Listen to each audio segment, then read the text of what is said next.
Having come off of SpiderVerse, where we had to break all of the software in the pipeline to make that movie. You were drawing over. I personally was writing all of the code. Chris drew every frame. Coded.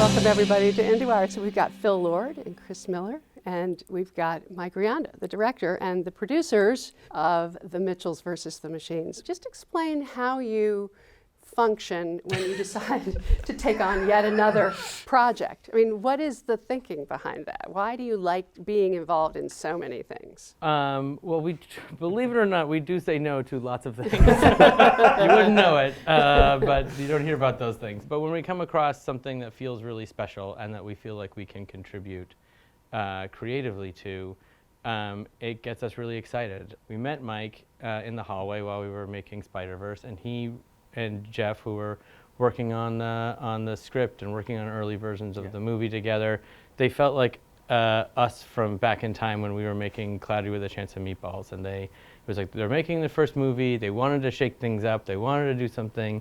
And then when we saw what they were working on, we could tell that he was a really special talent, and that he understood how to make things funny, which is really hard, but he also understood the importance of telling a really emotional story. And finding people who are good at both of those things is very rare. And so when they asked us if we wanted to come help out and like get it across over the hump, we were like, oh, this should be great. It shouldn't be too hard. It's already this talented guy, and you know, it's and then 3 years of long, hard work later, we had a movie, but it was a movie we were all really proud of. Also, you know, nothing we've ever done has seemed like a good idea at the time. So when we're like, oh yeah, we don't have time to work on this, that's like our home base. That feels right to us. For me, it was sort of like they're literally my heroes. And it was like, would it be okay if we produced the movie? And I was like, yeah, that would be fine. They sort of held us to the highest standard that we set for ourselves, and they sort of never let us down. So tell me specifically what they did to help you. There's a story to be told, and there's a complicated kind of aesthetic to be realized. Yes, totally. And so how did they help you? Well, I mean, because we had really high, crazy ambitions for the movie. We had this like checkbox on the wall that was like, make it the greatest animated movie of all time. We were trying, and sort of we were like, well, help us do that, you know, because we had got it to a certain point and we were happy with it, but we wanted it to be better. And we wanted the relationships to be deeper, and we wanted the characters to be deeper, and we wanted the story to be the best version of itself and make people laugh and cry and think about their lives and do all the things that the best movies do. Is that a burnt orange 1993 station wagon? Or is it... Ah! Who are these unstoppable warriors? We're the Mitchells, the only people who can save the world. I'm super sorry, everyone. We would watch it together and sort of every scene just talk about, here's a way to make it better. Maybe we could try this. Maybe we could try this. And we would try hundreds of ideas per scene. And it was sort of like the process of evolution, where it was like one, you know, you would, instead of like arguing about what is the best idea, we would just do them all.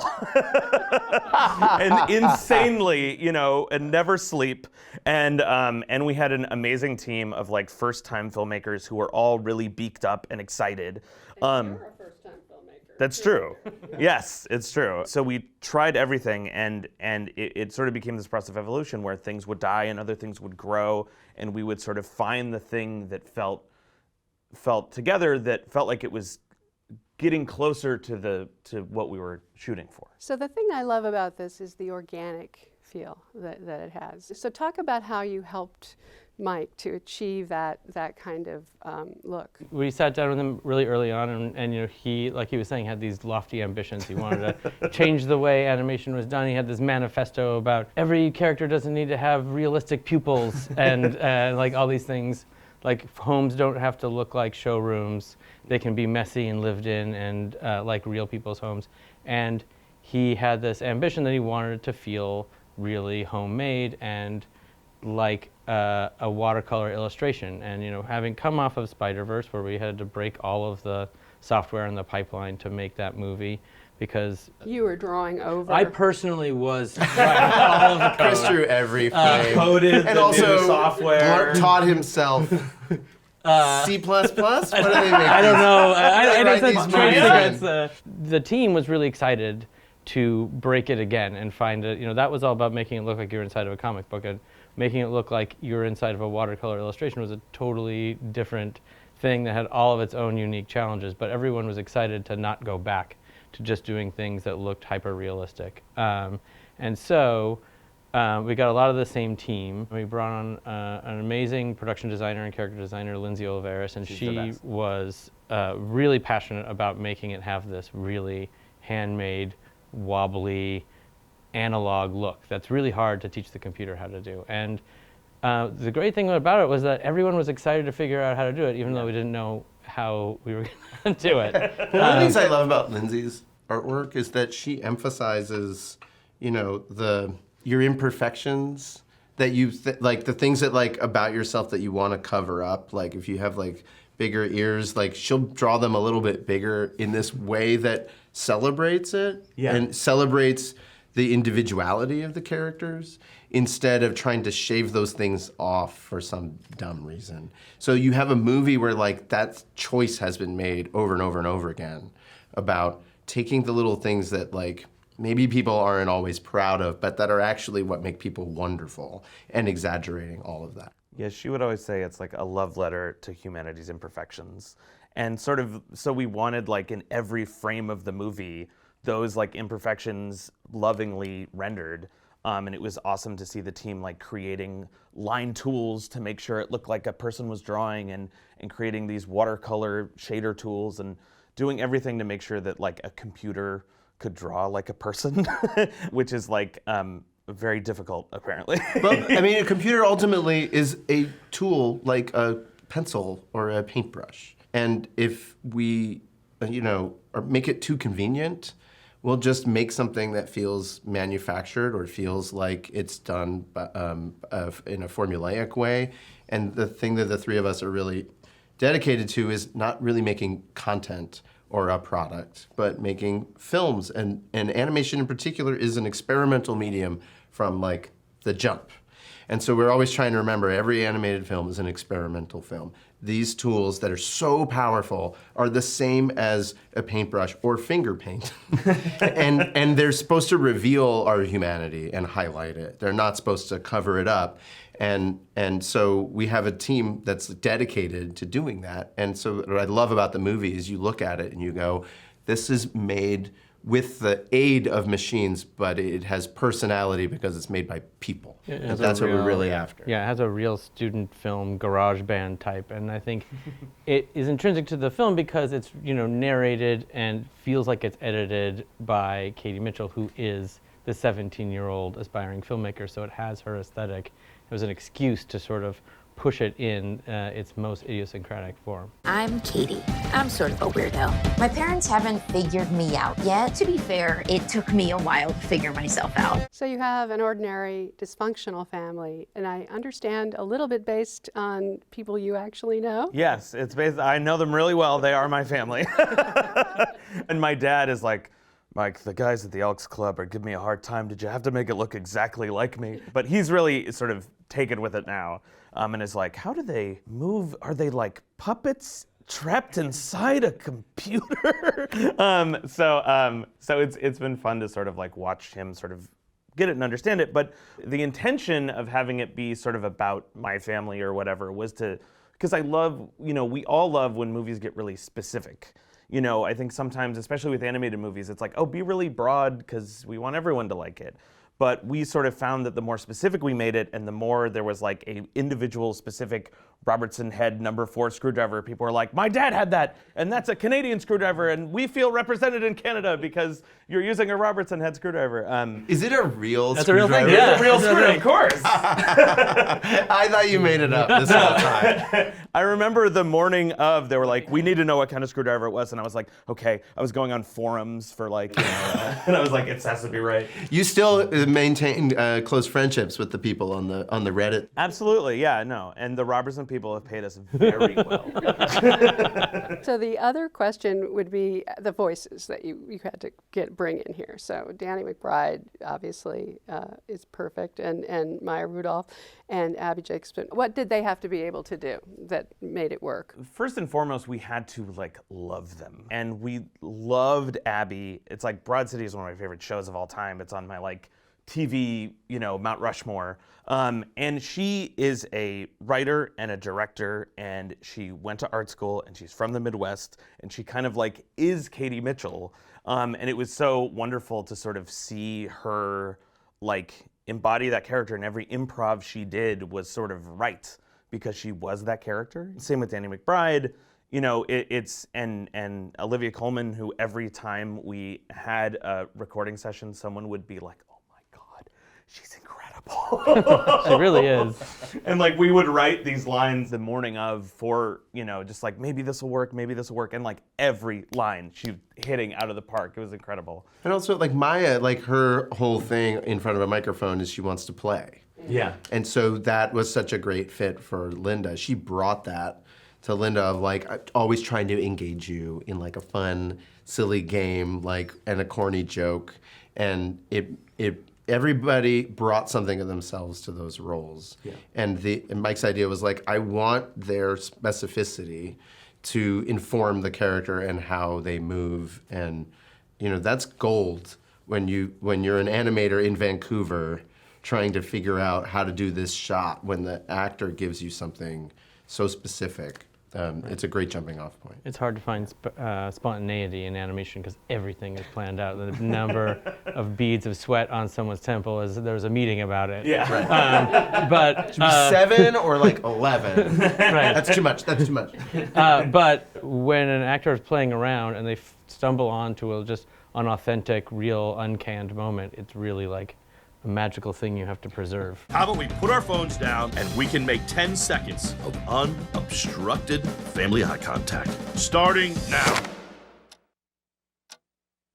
See, this is good right here. This is natural. You have the organic natural world, and then you have the crazy computer apocalypse world, and you're really doing a lot to compare and contrast them. So how did that work? That was really exciting because we started with, like I said, Lindsay Olivares and her drawings, and she was so lovingly render the world, and we would put her drawings up on the wall, and we were trying to find out what would be interesting against those. And one of our artists, Arthur Fong, just started putting up these James Turrell installations next to them, and it was like, that's cool. And also we felt cool because we're like, have you ever heard of James Turrell? We wanted to bring as many outside influences to animation as possible, because sometimes animation can be a little bit of a snake eating its own tail, where people are referencing like, oh, this movie from the 50s and we're gonna do the same thing. And we wanted to bring in influences from everywhere, from like fine art to a 17-year-old sketchbook to something your aunt said that was funny, and sort of pack the movie full of all of the things that we love, and sort of hopefully it's like bursting with love. So when you see it, it'll beam into your heart. What is the opposite of the Mitchell family? That was the main idea. Okay, so if every time we're putting a camera on this family, it's like a little bit off center, and like it's a little bit handheld feeling, and nothing about it is perfect. When we're in the PAL universe, you're square to the architecture, and everything is like, feels like it was shot by Fincher. Yeah. Everything's symmetrical. Just because we wanted to watch the Mitchells then have to like walk in and like wobble into this like perfectly symmetrical shot. Yeah. And then the score with Mark also was Mark great for that. Mark Mothersbaugh really played up that contrast where everything was like indie and analog music with the family, and a lot of the sort of beeps and boops and a lot of weird stuff that Mark is the best in the world at, and then synthesizing them in the end with a full orchestral theme that starts very small and gets bigger and bigger into this big sort of melange of the whole thing. But what's interesting is that really emotional theme for Rick and Katie is synthesized voices. And I'm always interested in the fact that we tried to replace the sampled voices with real human beings in Australia. And for some reason, it didn't carry the same emotionality. And I think it's a neat little like Easter egg in the movie that like the machines that Mark uses to create this super emotional melody are like somehow stirring us in a way that's like unique to our relationship with electronics. Come on.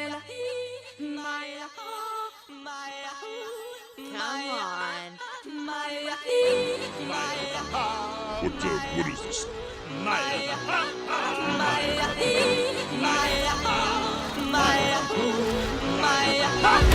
And then the other thing I think that really like fused the two storylines was landing on a story between Pal and Mark that was thematically linked to what was going on with Katie and Rick, where once we stumbled onto the idea that the reason why Pal was doing this was because she was feeling abandoned by Mark, in the same way that Rick was feeling abandoned by Katie, it made those scenes relevant to the story and not just sort of an aside going, I'm going to rule the world type of story. Well, and they're both like, they felt obsolete and they're like in pain about it. Right. Instead of, you know, I'm trying to win or something. Right, and it all became part of the same thesis, and so then it really had this cohesion, even though all the styles and the look and the whole thing was all different. There was something that connected it all the way. You also do 4 voices yourself, right? Yeah. That's just sort of came out of the fact that we were trying to, because of the process that we went through making the movie and trying all these different things, it just necessitated us in the room, in the edit bay, just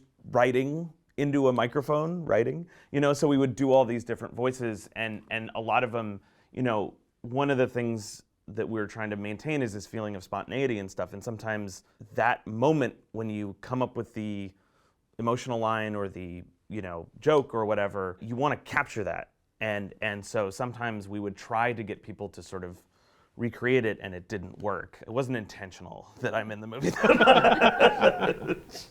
Also, I'm right here. So how is Across the Spider-Verse going, guys? It's going well. I mean, it's very exciting. It's a big movie, and it's why We released a teaser that was Yes. a real shot in the arm for everybody. that's right. Because you're making an imaginary movie until you show it to people.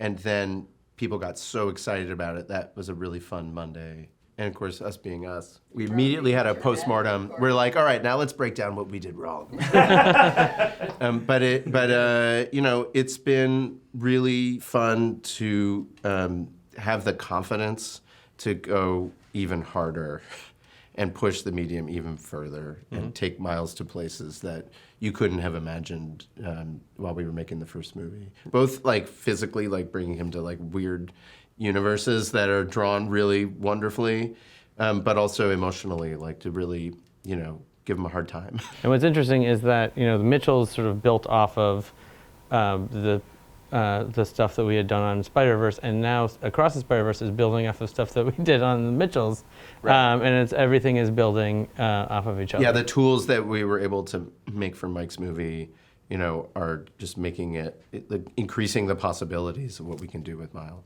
So part of that, part of what you did also with the tech has to do with the stealth bots. Oh yes, it's sort of a testament to how Mike was as a leader, where he would, you know, inspire people to try their own things, and then if they were cool and they fit in with what he was going for, we'd put them in the movie. And so one of those things was Alan Hawkins was like, how am I going to move these robots in a way that isn't just them going like this in a classic boring way? How can I make them scary?